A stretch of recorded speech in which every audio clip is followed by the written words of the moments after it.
You know, the world of English is a fun and exciting place to be. We're so glad you could join. I'm so glad you could join us. That's all right. You know, the world. Oh.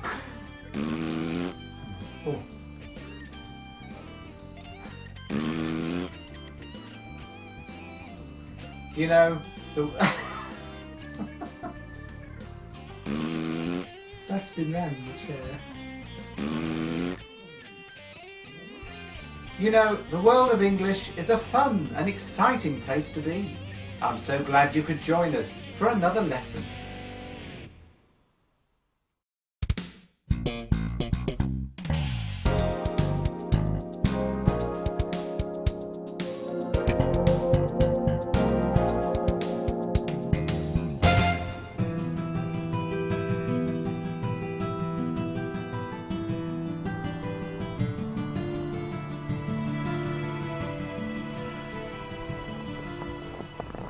Hi everybody, this is Mr. Duncan in England. How are you today? Are you okay? I hope so. Are you happy? I hope so. In today's lesson, we will look at the most important part of written English grammar, which is, for many, a very confusing place to be. The world of punctuation.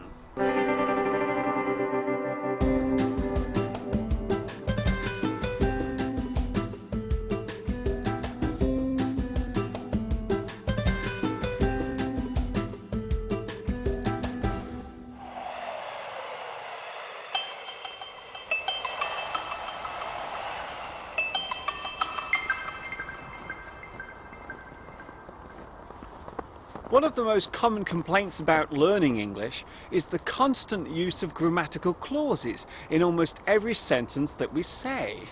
There is no better place for demonstrating this occurrence than in the written word or sentence. There are hundreds of different clauses which must be observed, although, as we will discover, some of them are used far less than they were in the past. So let's look at the basics of written grammar and punctuation. First of all, why do we need it? There is a big problem when it comes to reading text that has been written down by someone, and that is the fact that we cannot hear what the person is saying. During the process of typing or writing something, we normally have an inner voice inside our head talking as we do it. This is our way of transferring a thought into text. However, when another person reads that text, those words do not easily transfer back to the original voice. Grammar and punctuation help to give structure and meaning to the sentences that have been written down on the paper. Grammar and punctuation exist in all languages, but the rules can be very different from one to the other. It is always better to simplify the rules of English when beginning the teaching and learning process. This is a common mistake that many teachers of English as a second language make. Making the language complicated can scare students away from learning. Building the levels carefully and not rushing the students into taking on too much information will benefit everyone over time. So today we are looking at punctuation. The most obvious part of this must be the punctuation marks. They are the symbols which are used in all written English. There are many different punctuation marks and some of them cause a great deal of confusion, even for those of us who speak English as our first language. So let's go through them one by one. So, our first punctuation mark is the apostrophe. The main purpose of the apostrophe is to show a possessive clause. This means you are saying that one thing is owned by or belongs to a particular person, or is directly connected with something else. For example, Paul's new bike was stolen. The apostrophe tells us that the bike belongs to Paul. Today's weather is very bad. In this sentence, the apostrophe connects the day to the weather. The biggest confusion with this particular punctuation mark comes when we use it in a sentence. For example, it's a long way to my home. In this sentence, the apostrophe is used to show a contraction or a shortened form of a sentence. Instead of it is, we say it's. This also applies to that's, that is, theirs, there is, he's, he is, she's, she is, you're, you are, where, we are. However, when we use it in the possessive way, the apostrophe is not used. The bird uses its feathers for flying. When using a group noun, the apostrophe is used. For example, the girls' dresses were all red. The children's playground was closed. As you can see, the apostrophe is sometimes placed at the very end of the word. This is only done when the last letter of the word ends with an S. It would be fair to say that the apostrophe is the most confusing of all the punctuation marks. The closed parenthesis brackets are used to show extra or additional information which has been placed in the sentence, such as an alternative word or an explanation. A word can be placed within a sentence to add extra caution or doubt. It was a calm and dry but cloudy day. I went to China in March 2003. I always keep my promises. Not. Hello, Mr. Colon. The colon appears mostly in formal print, where it is used as a way of shortening a sentence, normally replacing a conjunction, such as so. The train was ready to depart. We waved goodbye. Or it is used as an alternative to for example. The rain often falls in the cold season, around November and December. I see you, there you are. The comma is used often in most forms of writing and is probably the second most commonly used form of punctuation mark. The comma serves as a breath of air or a short pause in a sentence. For example, he is on time, as he usually is on a Monday, which is just the way I like it. It is also used when listing more than two items together within a sentence.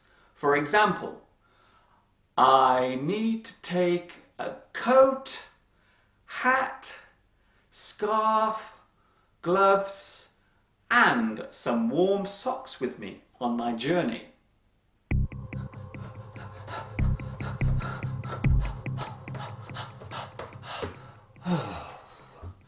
The dash is used as a way of introducing extra information into a sentence and adding continuity. It can be used in singular form or double. A single dash leads to an explanation, normally after a short breath of air. He collected his books at the right time, although he had to rush there. While a double dash acts in a similar way to brackets. He was able to climb all the way up the mountain after a short rest, half an hour, to the amazement of the crowd below.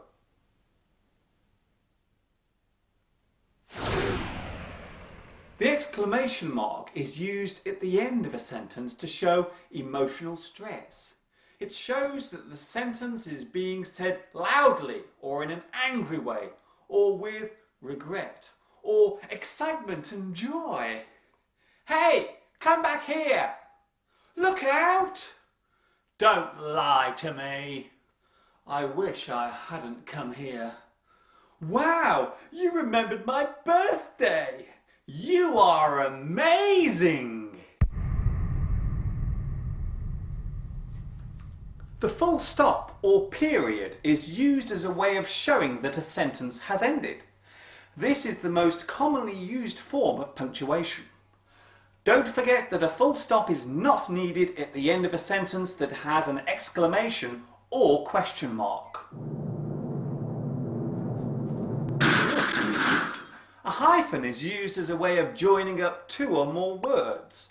It binds them together almost as one complete word. There are some rules when it comes to using hyphens. A spelling hyphen is used to join two or more separate words together. For example, free-for-all, multi-ethnic, right-handed. Words that have a grammatical connection. Dive bomb, punch drunk, post office. These days, the hyphen is used less commonly in compound nouns such as credit card, focus group, and garden party. And some have become one complete word, such as database, earring, breaststroke, and backup. The hyphen is also used to show a double surname or designation or form a position. Peter Stanley Jones is an anti-smoker.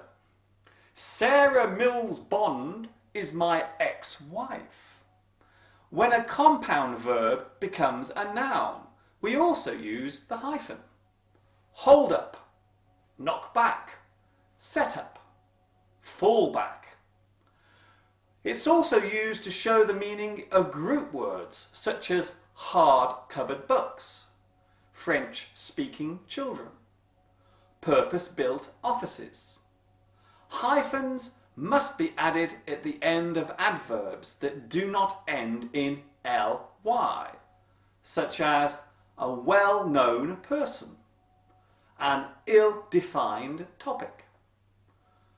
Common prefixes have hyphens in them, such as all-inclusive, self-centered, t-shirt, pre-industrial, president-elect, mid-1980s, post-modern. The problem with hyphens is that they can be described differently between one dictionary and another. The biggest confusion comes from the use of hyphens in compound words.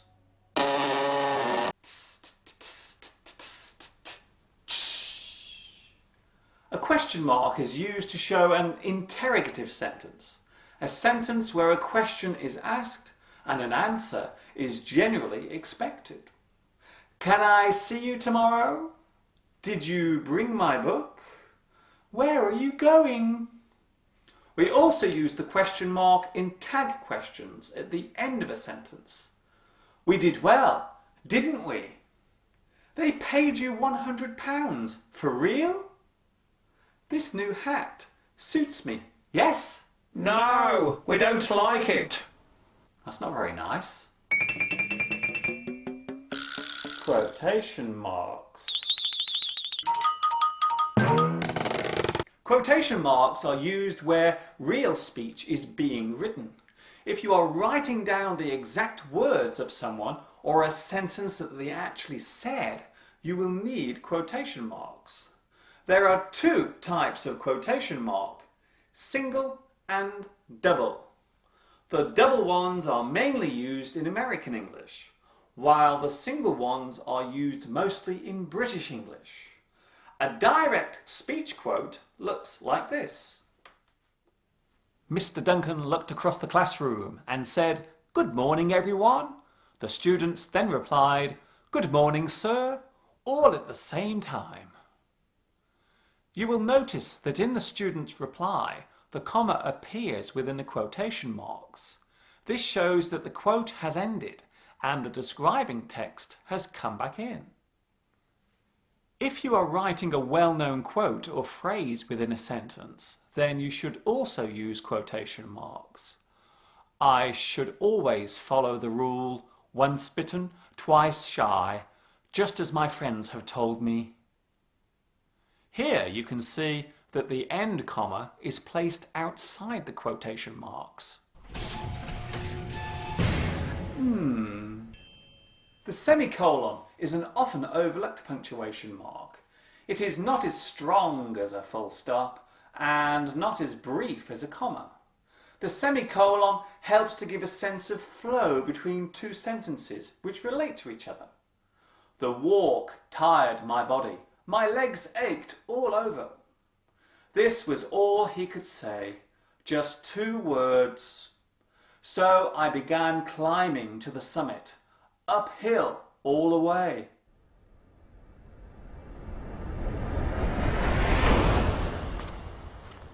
So as you can see, the world of punctuation does not have to be so confusing.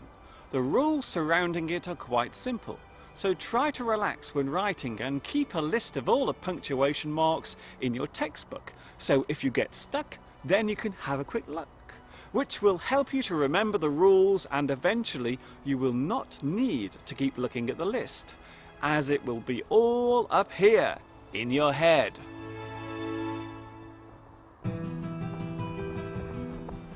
That is all from me for today. Good luck with your English studies, and I will see you all again very soon. Thank you for watching me teaching you. This is Mr. Duncan in England saying ta-ta for now.